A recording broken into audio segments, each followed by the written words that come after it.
इस बजट की प्राथमिकताएं। इस बजट में निम्नलिखित 7 प्राथमिकताएं अपनाई गई हैं। वे एक दूसरे का संपूर्ण करती हैं और अमृतकाल के दौरान हमारा मार्गदर्शन करते हुए सप्तऋषि की भांति कार्य करती हैं। समावेशी विकास, अंतिम व्यक्ति तक पहुंचना, अवसंरचना एवं निवेश, सक्षमता को सामने लाना, हरित विकास, युवा शक्ति और वित्तीय क्षेत्र। अब मैं प्राथमिकता नंबर 1 पर बात करूंगी, समावेशी विकास। सबका साथ सबका विकास के सरकार के सिद्धांत ने विशेष रूप से किसानों, महिलाओं, युवा लोगों, अन्य पिछड़े लोगों, अनुसूचित जातियों, अनुसूचित जनजातियों, दिव्यांगजनों और आर्थिक रूप से कमजोर तबकों को कवर करते हुए समावेशी विकास संभव किया है।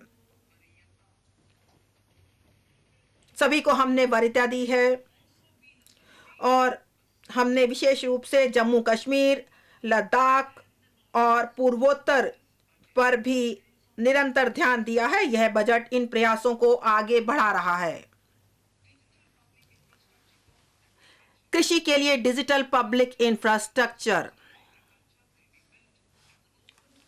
एक खुले स्रोत, खुले मानक और अंतर प्रचालन योग्य लोकहित के रूप में कृषि के लिए डिजिटल पब्लिक इंफ्रास्ट्रक्चर का निर्माण किया जाएगा। इससे फसल नियोजन एवं स्वास्थ्य के लिए संगत सूचना सेवाओं, फार्म इनपुट के प्रति बेहतर सुलभता, ऋण एवं बीमा, फसल आकलन के लिए सहायता, मार्केट इंटेलिजेंस और एग्रीटेक इंडस्ट्री एवं स्टार्टअप्स के विकास के लिए समर्थन के माध्यम से समावेशी किसान केंद्रित समाधान संभव हो पाएंगे। कृषि वर्धक निधि, agriculture accelerator fund. Agri startups खोलने के लिए जो युवा उद्यमी है ग्रामीण क्षेत्रों में, उनके लिए उन्हें प्रोत्साहित करने के लिए कृषि वर्धक निधि स्थापित की जाएगी। इस निधि का उद्देश्य होगा किसानों के सामने पेश आ रही चुनौतियों का नवोन्मेषी एवं किफायती समाधान उपलब्ध कराना। यह कृषि पद्धतियों को बदलने, उत्पादकता एवं उत्पाद को बढ़ाने के लिए आधुनिक प्रौद्योगिकी भी शामिल की जाएगी। अतिरिक्त लंबे रेशेदार कपास की उत्पादकता बढ़ाने के लिए हम पब्लिक प्राइवेट भागीदारी PPP के माध्यम से क्लस्टर आधारित और वैल्यू चेन दृष्टिकोण अपनाएंगे। किसानों, राज्य और इंडस्ट्री के परस्पर सहयोग से इनपुट आपूर्ति, एक्सटेंशन सेवाओं और मार्केट लिंकजों की व्यवस्था की जाएगी। आत्मनिर्भर बागवानी स्वच्छ पौध कार्यक्रम। हम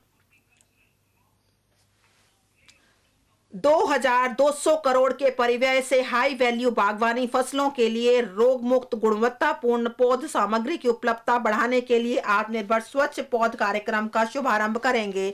मिलेट के लिए वैश्विक केंद्र श्री अन्न।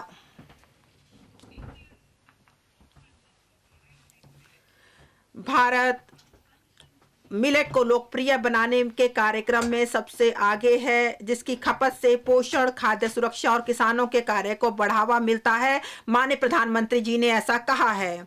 हम दुनिया में श्री अन्न के सबसे बड़े उत्पादक और दूसरे सबसे बड़े निर्यातक हैं। हम कई प्रकार के श्री अन्न उगाते हैं, जैसे कि ज्वार, श्री रागी, श्री अन्न बाजरा, श्री कुट, श्री अन्न रामदाना, कंगनी, कुटकी, कोदो, चीना और सामा।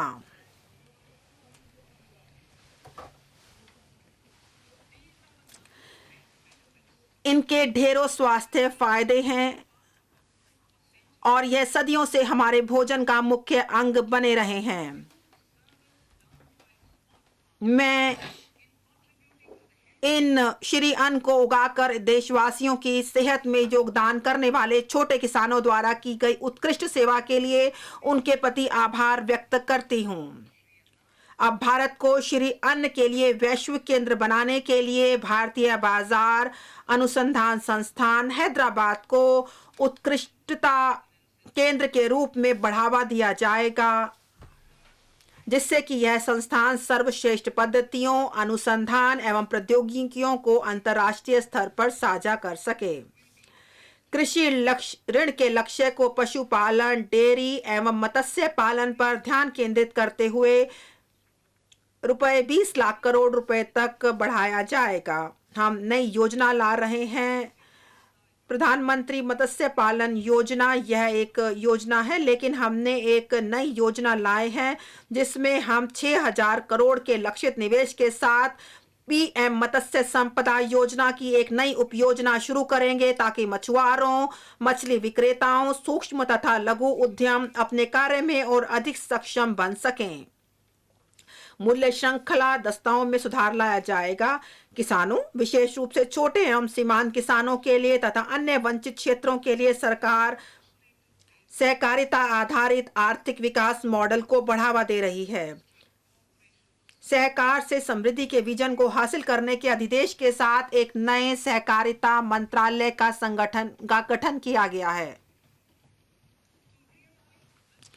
इस विजन को साकार करने के लिए सरकार ने पहले से ही 63,000 प्राथमिक कृषि ऋण सोसाइटी PACM के कंप्यूटरीकरण का कार्य शुरू किया है, जिसमें 2,516 करोड़ के निवेश की बात की गई है। 2,516 करोड़।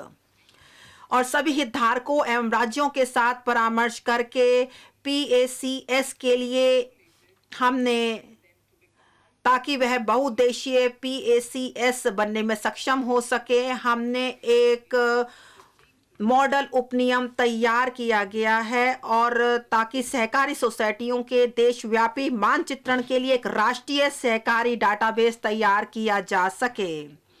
और हम इसे डाटाबेस तैयार किया जाएगा जो सहकारी स्तर पर होगा, और यह देशव्यापी मानचित्रण के साथ किया जाएगा। इस पृष्ठभूमि के साथ हम व्यापक विकेंद्रीकरण भंडारण क्षमता बनाने के लिए एक योजना कार्यान्वित करेंगे। इससे किसानों को अपने उत्पादों का भंडारण करने और उचित समय पर उनकी बिक्री करके लाभकारी मूल्य प्राप्त करने में सहायता मिलेगी। और जो अगले 5 वर्षों जो कवर नहीं किए गए, पंचायतों में बड़ी संख्या में बहुउद्देशीय सहकारी सोसाइटियों, प्राथमिक मत्स्य सोसाइटियों और डेयरी सहकारी सोसाइटियों की स्थापना करने हेतु सुविधा प्रदान की जाएगी। स्वास्थ्य, शिक्षा तथा कौशल वर्धन। 157 मौजूदा जो मेडिकल कॉलेजों के साथ साथ सह स्थानों में 157 सह स्थानों में जो मौजूदा 157 मेडिकल कॉलेज हैं, उनकी स्थापना जो 2014 से की गई है, उनके साथ सह स्थानों में 157 नए नर्सिंग कॉलेज स्थापित किए जाएंगे। स्किल सेल एनीमिया उन्मूलन मिशन। वर्ष 2047 तक स्किल सेल एनीमिया का उन्मूलन करने के लिए एक मिशन की शुरुआत की जाएगी। इसमें प्रभावी जनजातीय क्षेत्रों में जागरूकता सृजन, 0 से 40 वर्ष के आयु वर्ग के 7 करोड़ लोगों की यूनिवर्सल स्क्रीनिंग और केंद्रीय मंत्रालयों और राज्य सरकारों के सहयोग परक प्रयासों के माध्यम से काउंसलिंग का कार्य किया जाएगा। Council for Medical Research Labs will be made. सहयोगात्मक अनुसंधान और नवाचार को प्रोत्साहित करने के लिए चुनिंदा ICMR प्रयोगशालाओं की सुविधाएं सरकारी तथा निजी मेडिकल कॉलेज, संकाय तथा निजी क्षेत्र के अनुसंधान एवं विकास दलों के अनुसंधान के लिए उपलब्ध कराई जाएगी। फार्मा नवाचार। फार्मास्यूटिकल में अनुसंधान एवं नवाचार को प्रोत्साहित करने के लिए उत्कृष्टता केंद्रों के माध्यम से एक नया कार्यक्रम शुरू किया जाएगा। हम विशिष्ट प्राथमिकता पात्र क्षेत्रों में अनुसंधान तथा विकास में निवेश के लिए उद्योगों को भी प्रोत्साहित करेंगे। चिकित्सा उपकरणों हेतु बहुविषयक पाठ्यक्रम। मौजूदा संस्थानों में चिकित्सा उपकरणों हेतु पूर्ण समर्पित बहुविषयक पाठ्यक्रमों का बढ़ावा दिया जाएगा, ताकि भविष्य कालिक चिकित्सा प्रौद्योगिकियों, उच्च कोटि के विनिर्माण तथा अनुसंधान के लिए कुशल मैन पावर की उपलब्धता सुनिश्चित की जा सके। अध्यापकों का प्रशिक्षण। नवोन्मेषी शिक्षा विज्ञान, पाठ्यचर्या संव्यवहार, सतत पेशेवर विकास, डिपिस्टिक सर्वेक्षण, आईसीटी कार्यान्वयन के माध्यम से अध्यापकों का प्रशिक्षण पुनः परिकल्पित किया जाएगा। इस उद्देश्य के लिए जिला शिक्षा एवं प्रशिक्षण संस्थानों को जीवंत उत्कृष्ट स्थानों के रूप में तैयार किया जाएगा।